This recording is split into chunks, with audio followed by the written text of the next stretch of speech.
I think it's great. I think it's important for women to speak out. And I think the internet has been an amazing tool for women to connect and to share stories without having to filter it through a power structure. Searching for your name, tracing every line on every page, imagining your face. Hi, it's Cherie Burton. Welcome to Women Seeking Wholeness, a podcast for women who long to feel, express, and be who they truly are, here and now, body and soul. On this episode, I explore women in religion with Dr. Julie D'Azevedo-Hanks, who shares my faith of origin, the Mormons, or the Church of Jesus Christ of Latter-day Saints. Together, we explore some of her research around a mother in heaven and in connection versus domination cultures and how motherhood has traditionally been idealized to the extent that women are often not seen as spiritual authorities or leaders. You have enjoyed some of her music in this intro, and I'm just going to read a little bit of it so you can kind of get a feel for her state of being and mind as she wrote it many years ago. Mother, where art thou? I have read the ancient books, searching for your name, tracing every line on every page, imagining your face. I hear echoes of your voice in the silence of the night, as I strain to see your shadow in the stories of so long ago. Are you the binding on each page? Are you the thread that ties all humankind through every age? Are you the spaces in between, above, around, beneath? Were you there when it began in the garden near the tree, the architect of Eden's door for Eve and all humanity? Are you the cradle in the grave? Are you the hand that lifts all living things to higher ways? Are you the soil and the rays, the blossom and the waves? Mother, where art thou? I long to see reflections of my grander self. I hunger for the possibilities, your sons and daughters kneeling, pleading for your revealing. We could use a mother now. Mother, where art thou?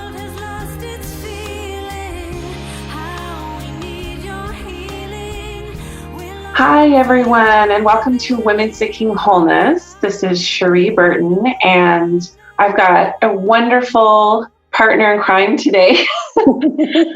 Dr. Julie Hanks, and we have just recently connected, actually, but I've been listening to her music since I was in college or high school. We were talking about it, and I was trying to figure out the song that I love that she sang that got me through some tough times. But she's multi-talented that way. She's a recording artist, and why I was drawn to her, though, aside from the fact that we figured out we're exactly the same age, is that she is done a lot of beautiful academic work from a clinical standpoint for women. She's a licensed clinical social worker and psychotherapist specializing in women's emotional health and relationships. And she's done some cool stuff that we'll talk about if you're interested in downloading her Assertiveness Guide for Women. But she's been a blogger. I've listened to her on various podcasts. She's just really good at online influencing. So aside from her private practice, she does a lot of stuff in the media and online in terms of podcast blogs and things of that nature, which is why she popped up in my radar recently because I've been following some of her work on some faith blogs and podcasts. So welcome, Julie. Thank you so much, Cherie. That's quite the intro. I appreciate that. Well, yeah. And I thought we could just kind of dive right into, I think we share a passion in this arena with giving women a voice in religion in particular. And that's sort of, why don't you kind of just give us a snapshot of why that came into focus for you? Sure. I've been practicing for 20 plus years in Salt Lake City, Utah. So a lot of my clients have been women of faith, particularly Mormon women. And what I've found is that many of them either never developed kind of their authentic voice or lost it along the way as they were caring for their families and doing a lot of really good things and volunteering in the church and in the community, somehow lost their voice. And so that kind of became a theme from my clinical work. And also personally, I've done work. I felt like my voice got clouded like early on in teenagehood by perfectionism and body image issues and depression. And so I felt like I had to kind of climb out of some things as a adolescent and early adult to find my own voice, literally as a singer and a songwriter, but also my voice as a therapist. And so those two things kind of merged together, and that's been a theme in my life and in my work. Mm. I started on the path of social work myself for very similar reasons. And I'll have an associate's degree in social work. Yay! Awesome. I have an undergraduate degree in psychology, but I always thought it would be fascinating to do graduate and postgraduate work on women's issues. Yeah. And, I'm not spiritually rebellious, and I know you're not either. It's just a very objective view, or, it's an observation. Mm-hmm. And you feel it personally when you're sort of in the middle of having to go through a body of leaders or an institution to try to develop your own spirituality, and where it's largely patriarchal, that can become a challenge. It's like, where do women fit into this? Right. And for me, a pain point was not having a true scriptural text that supported a female deity. Right, right. And one thing that a lot of people don't realize about Mormon theology is that we actually do have that, but it's not very well developed or very, it's not Heavenly Mother. The idea of a Heavenly Mother isn't really spoken about openly. And that's a shame, because we actually have that in our theology. Right. It's kind of like they dropped it down and then we never heard anything more. Right. We didn't know what to do with it, and we didn't feel like we had the spiritual authority to develop it ourselves. Right. And I feel like a lot of women individually have been seeking that female deity and some connection with the female divine. And I know in my own spiritual practices, that's part of my seeking, is finding a connection with the feminine divine, so I can see the divine in myself. Yeah, I think that can form some issues around identity crisis as females develop spiritually, if they don't know how to incorporate that into a spiritual practice, because it's been largely male-centric. Mm-hmm. Yeah, it's a challenge. And I know a lot of women are up to the challenge and doing that work and trying to cultivate some kind of connection there. I've gone on 2 pilgrimages this year, and I talk about it in a separate podcast, but one was a Mary Magdalen pilgrimage to the south of France. Wow. And one was to Glastonbury, England. It's kind of a King Arthur resting place / Avalon ancient priestess temples and ruins. And so both of those were very cathartic and healing for me, in the sense that I was meeting people, women in particular, from all nationalities. In fact, in the Glastonbury pilgrimage, I was the only American besides one other woman. But anyway, just different faith traditions and women who are really deeply spiritual, most of them actually not religious. Some of them were, some of them weren't. But I noticed a universal struggle of this, almost like a craving or a hunger to define what the divine feminine is and the mystique around it. And because, we in our culture have been, in any culture, like the whole world, right? It's not, we don't have that. Well, actually, some cultures do worship, there was goddess worship and things like that. It still kind of happens, but it's not the norm. Right. And so you're kind of seeing, at least I have sort of interpreted my quest in some people's eyes as kind of heretical or rogue. But I'm like, I don't care. I think it's cool.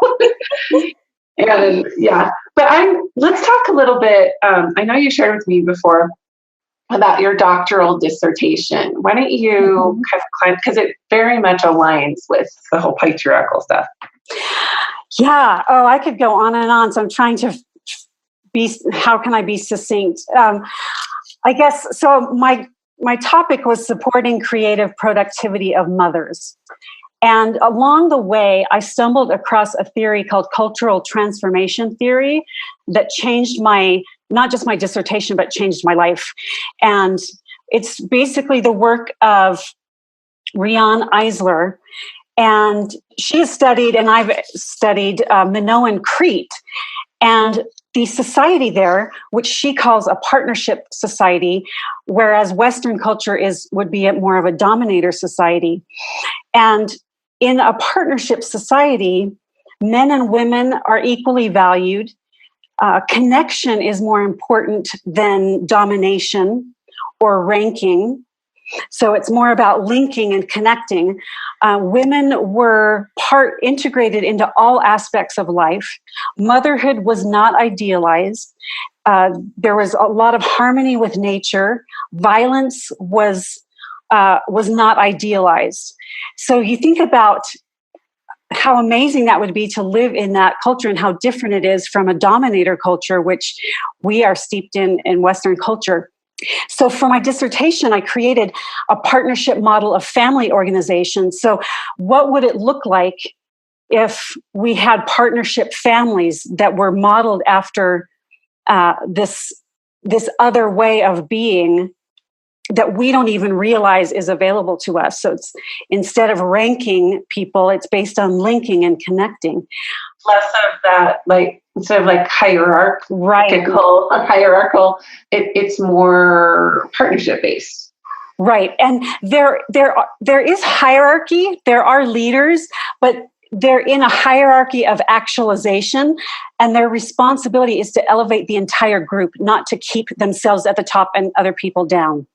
And so I created this model of family life that would support that model, but also that if we could live that in families, it would support creative productivity of mothers, because the family would be supporting not just the husband's career and creative aspects or the children's activities, but also it would be supporting the wife and mother's goals as well.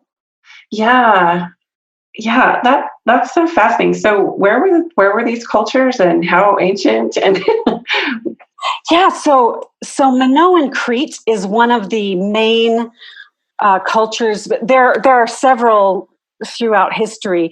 Minoan Crete was, let's see, I'm trying to remember what the dates were, prehistory. So 2700 BC to I think 1100 BC. Oh, wow. So way back then. Yeah, so prehistory. So through studying archaeological findings, Riane Eisler came up with this theory, and all of her work has been based on how do we move our society from a dominator to a partnership society.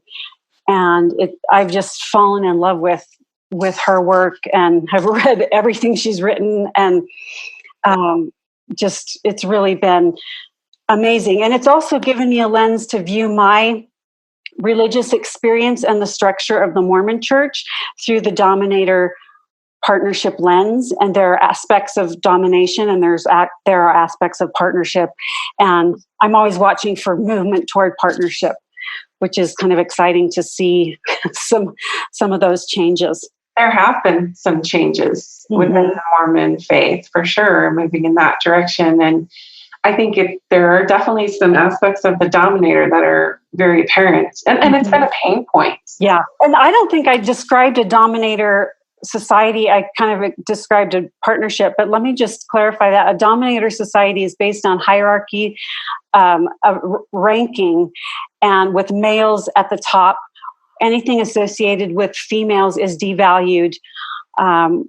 There's an in-group, out-group. Violence is idealized and force is used. Caretaking is devalued because it's associated with women. And the soft, caring values are not held up in a dominator society. They're not seen as the most powerful. Right. Yeah. When actually that is the force that suspends everything. Right. And that's for Christians and Mormons who, also believe in Jesus Christ, he was a partnership he taught the partnership model in his teachings. And that's why I'm so drawn to Mary Magdalen. Mm-hmm. Because I can see that dynamic. I mean, she was the first person he came to, after his resurrection. Yeah. And there's some real significance to that. And I don't think we've really climbed into that. It's like, I don't ever hear about Mary Magdalene in Mormon theology. I mean, she's not, but when you go outside, I would say most Christian religions go outside the realm into more of the mysticism, which is just the direct union with the divine and the study of the divine feminine and the ancient texts like the Gnostic Gospels. Mary Magdalene is very much a central spiritual authority figure. Yeah. Yeah. So what do you, like, after you really got fascinated with this and figuring out how to have more of a partnership society, what do you think it's going to take? Do you think it's more of like a grassroots thing of like, women just kind of waking up and going, wait, this is not okay? Like, how do you see that really coming into more of a reality or from a practical standpoint? Yeah, there's work being done on every level. So Rion Eisler and her community came up with caring economy indicators. So social wealth indicators based not just on GDP, but also on volunteer and caregiving activities, and literally counting that as productive behavior and productive work, because we've divided work as productive, and that's male, and reproductive is female.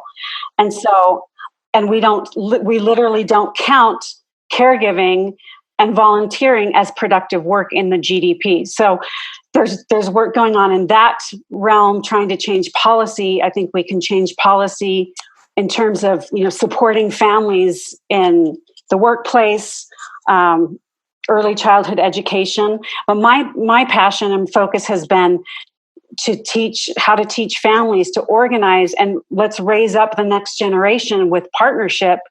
So that's just the norm. So they expect actualization hierarchies instead of domination hierarchies. They expect egalitarian relationships with men and women, and they don't have rigid gender roles, and they're aware of the less fortunate people around them, and they're aware of inclusion and diversity issues, and they're more about caretaking and taking care of relationships more than dominating other people. And so I think if we can educate and raise the next generation where partnership is the default instead of domination, that would make a huge difference. Yeah, I love it. I think for me, it's been, I have a strong passion for discovering what sacred feminine actually is. And I did get the book, The Chalice and the Blade, after you told me about it a couple months ago. And I've been just kind of perusing it. But I love what she says on the back. She's like, warfare and the war of sexes are neither divinely nor biologically ordained. I was like, that's deep right there. Yeah, that is. I forgot to mention that in Minoan Crete, there was goddess worship, and women were part of the spiritual practices in that, as far as they can tell from archaeological findings. Yeah, and even when I went on that Avalon priestess pilgrimage in Glastonbury, England, those are ancient societies as well, and they had goddess temples and they had priestess temples, and it was more of a matriarchal society in the sense that the men were out fighting wars to sort of like, I don't know, sustain or protect the role of the matriarch, which you see a little bit of that still with like the Queen Mother and the British societies and stuff and tribal. I went to Africa with my then 19-year-old daughter. She's had a birthday since then, but we went into a society where I just about came unglued. I was so disturbed. They were circumcising 5-year-old girls as a custom in their tribe.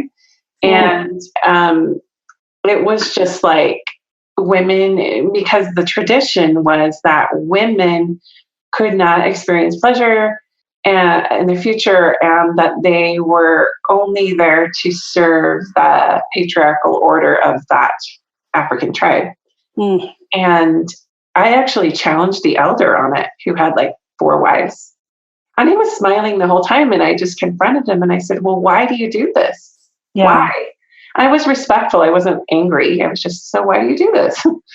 And he said, he smiled at me and he said, it's very sacred. And he was so convincing. I could have almost felt the spirit, but he said, it's very sacred and it's a tradition. And I thought, there we go. The traditions of the fathers. And it just, I was so disturbed I couldn't sleep that night. And it kind of ruined my trip a little bit because it had been such a high vibe trip to that point. But it just kind of gives rise to like, what are we asleep to that? And I'm not just talking about the devaluing of the feminine and silencing the feminine voice within religion and cultures and societies and institutions. But just in general, like you're saying, in family systems, what has been passed down generationally that we don't have awareness around, that is not contributing to that partnership society, because that's just the way it's always been done. Right. And I think we are waking up to a lot of it and challenging rigid gender roles. There's men participating a lot more in direct caregiving, which I think is really exciting. Like, you've got that going on with your husband, right? I've got that going on. Yeah. I mean, he's been equally supportive of me. I've supported him. Yeah. And there are lots of movements. And I think millennials too, millennial men want to be more hands-on parents than maybe their fathers were. So I think we are seeing some changes and movement toward that. But I think the assumption that everything supports the male career is also being challenged, that somehow that's the most important, that trumps everything, and money trumps everything. And I think we're seeing that being challenged. Yeah, and what you were saying about these societies, that these, the Minoan creed, or however you say it, that motherhood wasn't idealized. Now, my programming goes to, well, wait, why aren't we idealizing it? That's my programming. Like, how dare we say that that's not the most amazing, wonderful, end all be all? How could you hope for anything more as a woman than motherhood? It's not that it was devalued. It's just was integrated as part of life. It wasn't held up because women didn't need it, to be held up. They were part of all of the society, every aspect. So political and commerce and family life, and so there wasn't a need to elevate one aspect above the other. Yeah, exactly. In my heart, what I meant by that is like, that was my programming. Right. And I remember going to college going, how is this all going to fit with motherhood? Like, that was my big existential, like, what am I even doing here? And I'm actually the first person in my family that, to go to college. And wow. And it was like, my mom didn't have opportunity to go because of motherhood and her mother. And it's just, my sister decided to delay college to get married and had a lot of children and got really depressed. And I'm just looking around and going, okay, I need a standard here, because I really, even though I was at a church university, I kind of felt like it was de-emphasized because everything would have to focus around motherhood, which I totally get. At the same time, I'm like, how can I balance this to what my soul needs to do? Right. And first, because my soul needs to mother, no question. But my soul also needs to be outside of my home. Why would God give me all these like amazing passions and desires and curiosity if there was no way to, that's kind of cruel Right. to not be able to do anything with it. Right. Agreed.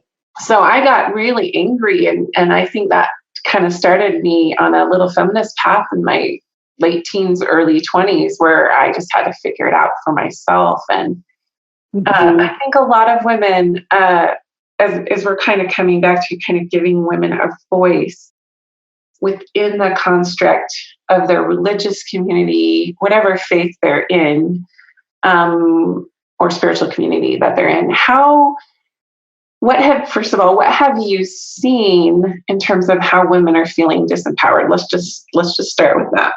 One of the things is that, if I take care of myself or do what I feel called to do, I'm being selfish. That self-sacrifice is the ultimate goal. And in a way it is, but I always say you have to have a self to sacrifice. And a lot of women I've worked with haven't put in the work to develop a self to offer the world. And so there's like a half truth in that, right? Because I believe self-sacrifice is a noble thing, but you can't sacrifice something you don't have. And so one of my missions has been giving women permission to develop themselves, to develop their talents, their voice, their passions, and their life's missions, so they have more to offer the world. So that's one thing that comes to mind. The selfish, I don't want to be selfish. And that sacrifice is like one of the most esteemed virtues. Right. It's like sacrifice, like you're saying, sort of that like, oh, it's so noble. It's almost like a martyr type of energy. Right. And if you're taught that that's, your job is to take care of other people, sometimes, especially if you get married young and start having kids young, if you're not fiercely committed to your own development, your development can be on hold. And what happens is eventually there's a lot of resentment that builds up, at least in some of the women that I've worked with. Like, well, what about me? When do I get what I want? It's all about what everybody else wants. And so being able to balance that, it's about both. Yeah.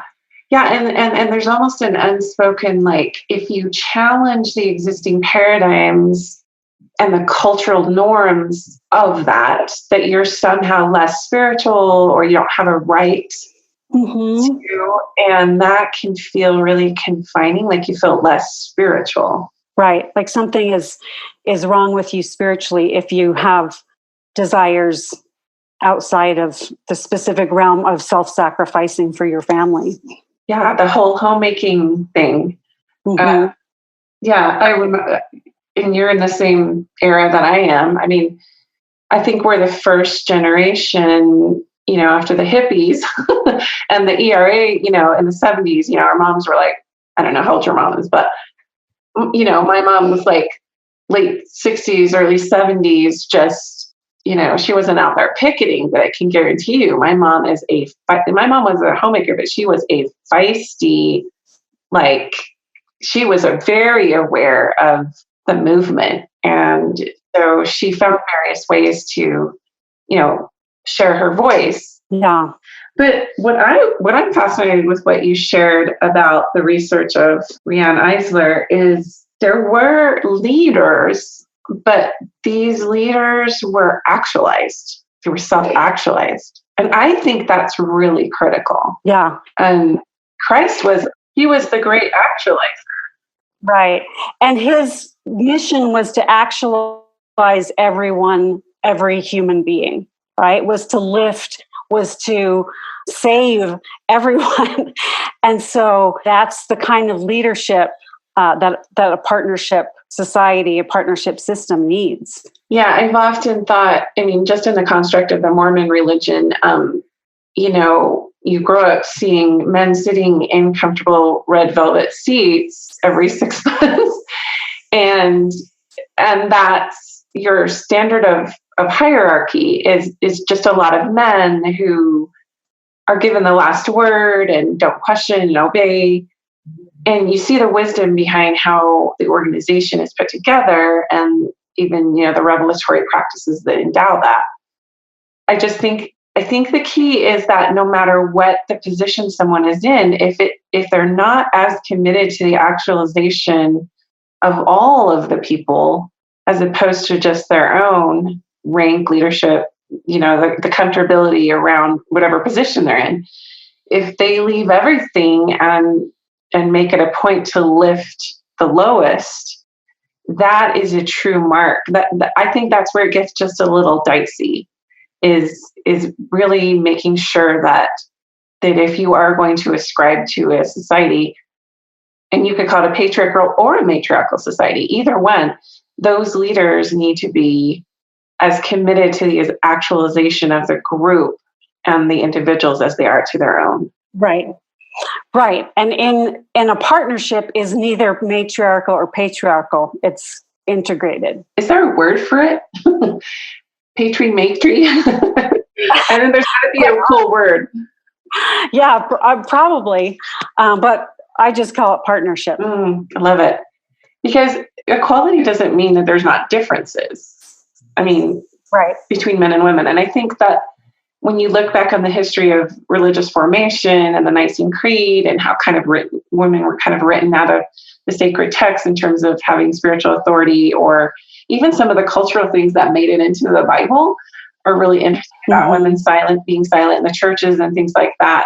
And some of the more orthodox societies, women can't cut their hair, they have to veil their faces, they can't speak up. I just watched a movie, maybe it was a documentary, about Orthodox Jews, and their current, the real Orthodox Jews here in the United States is what this documentary is based on. But they actually, when they have meetings, like church meetings or events, the women sit literally up in the high pews or high pillars, and all of the men are on the floor. And women don't talk at all. They don't have a voice at all. So I thought that was it's just, you see it, in the more orthodox, which, when there's all those fixed roles, like you said, the rigid gender roles, when there isn't room for evolution, because we are in the middle of a feminine evolution, a divine feminine evolution. Right. On the planet. And I think that's why the pain is so real now, and like the Me Too movement. And what are your thoughts on that, by the way? What do you? Oh, I think it's women rising up and using their voice and recognizing, the way things have been. It's not okay, and we're changing this. So I think it's great. I think it's important for women to speak out. And I think the internet has been an amazing tool for women to connect and to share stories without having to filter it through a power structure. Yeah. And Christ always shared that he employs no servant at the gates. The importance of a woman and a man, anyone, any child of God, any child of the universe, having sole sovereignty and forging a direct connection to the divine. And I think the internet gave rise to, I started studying feminine mysticism because of the internet. And, Julian of Norwich and Hildegard and those women who were under a really strict patriarchal regime within the construct of religion, and they found the union with the beloved. They found the divine, and through conscious connection, like you were saying. And so, yeah, we really do have everything before us. So, what would you say for the average rank and file church attending woman, no matter what her religion, no matter what her faith tradition? What would you say is a practice or a tip or maybe just a mindset, whatever you want to offer around going into not feeling suppressed and not feeling silenced within a religion? Well, I wouldn't suggest that be the goal, to not feel silenced and not, the goal would be to not have people silencing. Right. Like, it's not just to not feel it. It's not on us, right? We have to awaken the people who are perpetuating it. Right. But I think the biggest suggestion I have is to claim or reclaim spiritual authority yourself, that you are the spiritual authority, that your intuition, your spirit, your soul, whatever you want to call it, has ultimate spiritual authority, and that connection with God, with the universe, whatever you want to call it, that's your spiritual authority. And if something does not align with that, it's important to trust that and to speak out. Yeah, because there's general authority, right? And that's actually the presiding council of the Mormon faith, are general authorities. And there's local authorities. Yeah.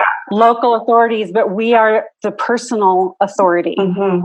And to really claim that as an authority, I think, is one of the most powerful things that women can do.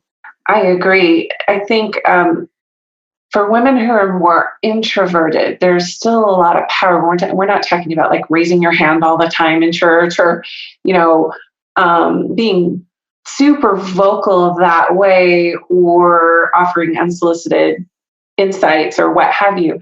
It's more about just, like you said, gathering that beautiful spiritual inner authority and feeling the divine connection, so that when you are challenged, or something doesn't, somebody confronts you with something that doesn't resonate or align for you, that you'll have the inner resolve and reserves to be able to say, you know what, that doesn't feel right to me.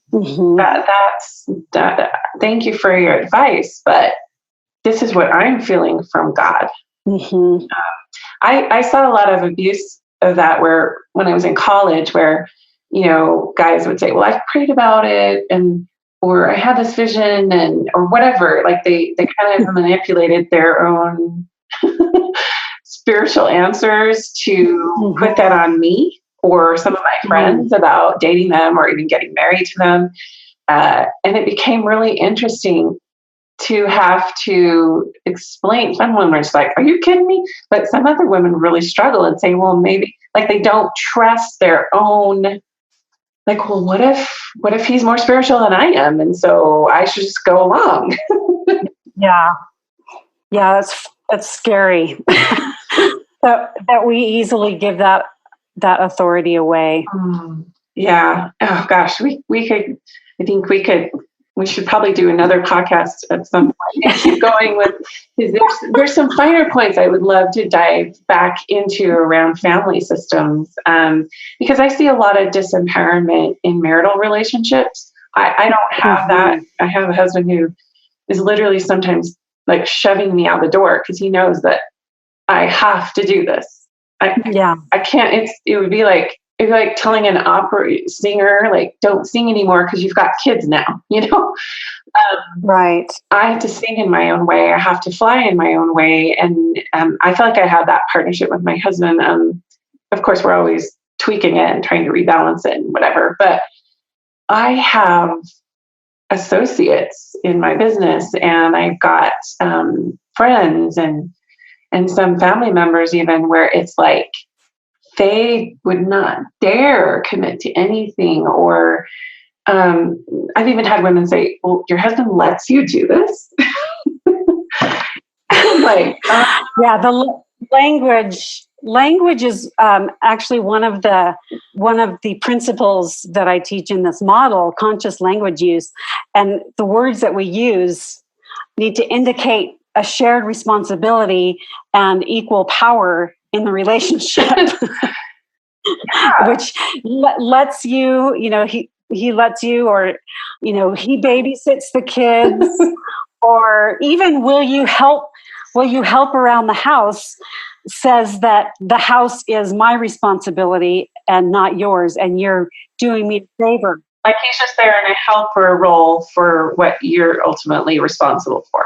Right. So watching that language, I think, is really, really important. And there's a lot that is said that where it's underlying, the underlying message is that it's not equal power. Yeah, and I think that sometimes the family constellation and the religious institution, they very much mirror each other. I remember when you and I talked before, we talked privately about how sometimes institutions take longer to evolve. Mm-hmm. Like there's a lag time behind individual development and individual evolution. Mm-hmm. And as a collective, it can become a challenge for these larger institutions to implement policies or whatever. And that's why it becomes so important to first bring it into your own being, then empower the partnership dynamic within the family and the home, and model that to your kids. First modeling with your partner and then modeling with your kids. Yeah. And then maybe the church can come into your sovereign system and you check. It's like a check and balances thing. Does this align? Does this resonate? So that divine order of God, self, family, Mm-hmm. that community. Yeah, I like it. I think we should do a whole other thing on that. Okay, sounds good. Count me in. Okay. And I want to clarify that caregiving is very valuable, and there are people who their life is dedicated to caregiving, and that is totally valid. The problem is our society doesn't value it, and a lot of families don't value it. It's kind of like the assumed, like, oh well, yeah, you get to do the leftover work. And so even in homes where one is, the designated breadwinner and one is the designated caregiver, you can have partnership because both of the activities are valued. And then when you're together, you're working together. So it's not that one is ranked above, like the job is ranked as more important than the caregiving or the homemaking. So I just want to clarify, it's not about women going out and working or having, doing a lot of different things. That's not what calls to some women. It calls to me and you, but it doesn't call to all women, and I think that's fine. The problem is we don't often value things the same, and in a partnership, everyone's contributions are valued. Yeah, and giving what I'm navigating right now is my kids are ages 22 down to 4. And I kind of got a heavenly second chance with the younger 2 kids because there's a 12-year gap between kid 3 and kid 4. So I'm raising a 6 and a 4-year-old right now. And it's been interesting to climb back into raising young children at my age and go, okay, I've seen what happened when I tried to do this. And a lot of it has to do with their spiritual development and just not, and again, I think it would be fascinating if we did a whole other thing on just like how you guide children's spiritual development rather than dictating to them, here's what we believe in our home. Here's what we believe. Here's the right way. Mm-hmm. And not giving them that beautiful journey and process of experiencing valleys and not shaming. And it's just been something really up for me now as I've got young adults and one teenager and then these 2 little ones. So I would love to climb. How old are your kids, by the way? 12, 16, 25, and 28. Wow, you really did the spacing out things super awesomely. 2 and 2, boy, girl. It worked out great for us. It's been really fun. So this whole time you're navigating, getting advanced degrees, doing your academic research, developing a private practice, getting your career going while navigating 4 children. Right. And songwriting and performing throughout a lot of that as well.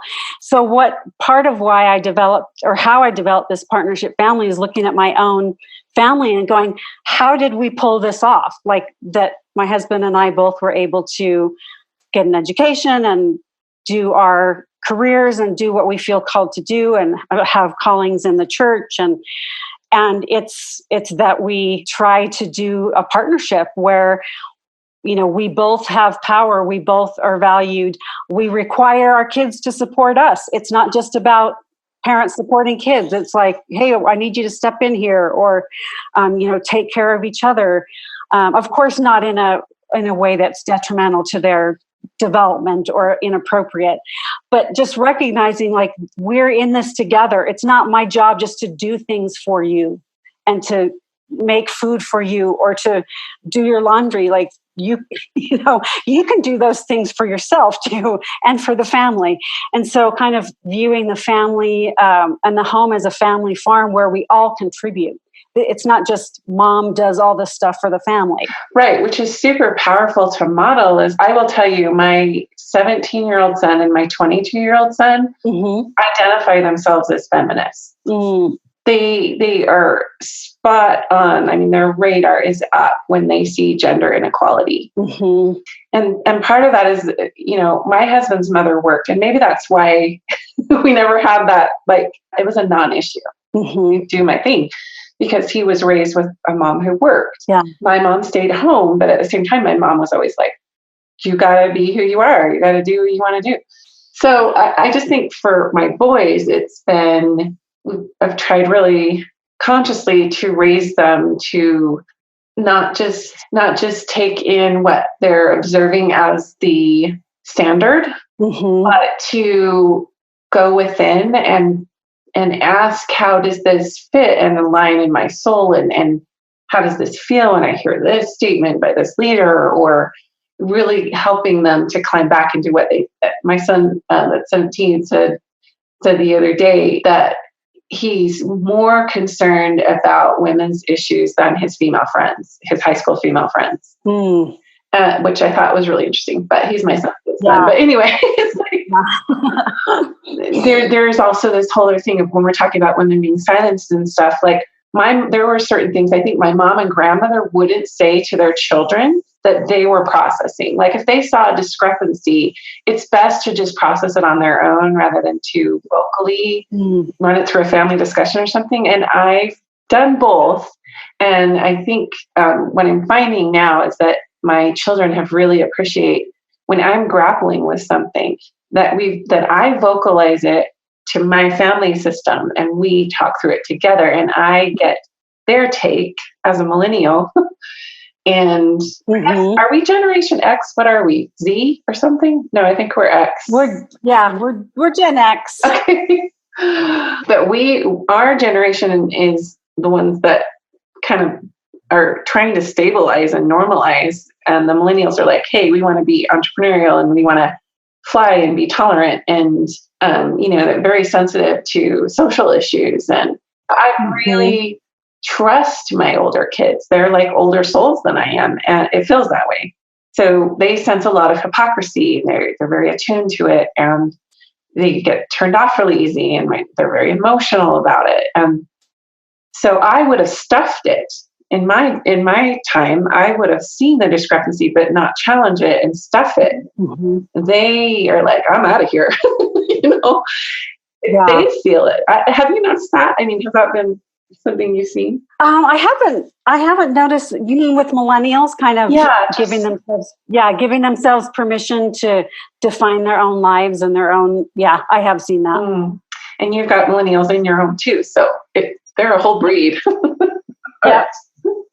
Yeah, definitely. Well, okay, we'll wrap this up, but I would love to do a follow-up show at some point and climb into more of the family, how we empower the next generation of women, girls, sisters, daughters, and not just the girls, but the boys.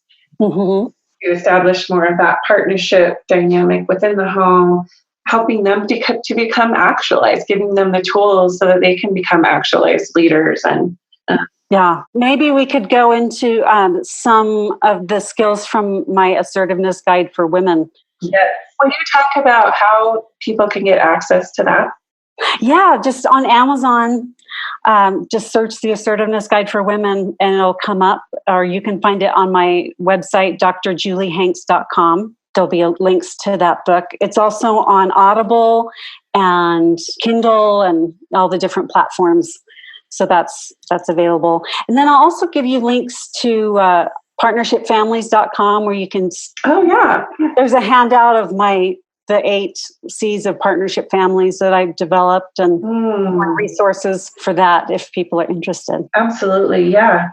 let's do another show where we dive a little deeper into both of those. I would love to do some more exploration in that, because I don't know what those 8 are, and I'm now fascinated to go look them up. Well, thank you so much for your time and your insights. And you've obviously done the time and earned the title of expert in this arena. So keep up the good work, and thank you for your contribution. Thank you, Cherie. Thanks for the invitation. Absolutely.